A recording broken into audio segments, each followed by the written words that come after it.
के अपन तिरंगा भारत के शान छिए। तीन रंग के अपन तिरंगा भारत के शान छिए। भारत के शान छिए यो, भारत के शान छिए यो।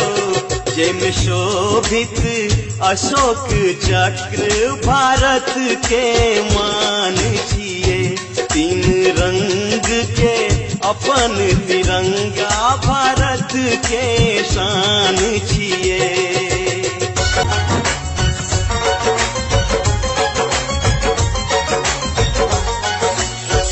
वीर कुंवर भगत सिंह चाचा जवाहरियो उठेलन आवाज दुश्मन देश छोड़ भागलियो।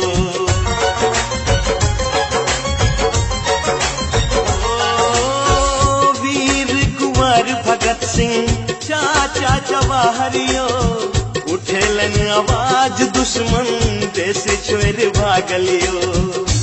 बाबा गांधी भारत के आजादी के दोसर नाम छिए। तीन रंग के अपन तिरंगा भारत के शान छिए। झंडा किनकल बैयो, राष्ट्रगान गेबैयो, देशवा के शान बढ़ेबै।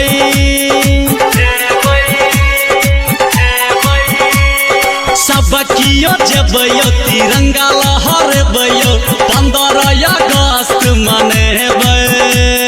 झंडा किनकल बैयो, राष्ट्रगान गेबैयो, देशवा के मान बढ़ेबै। सब कियो जेबैयो, तिरंगा लहरेबैयो, 15 अगस्त मनेबै। 15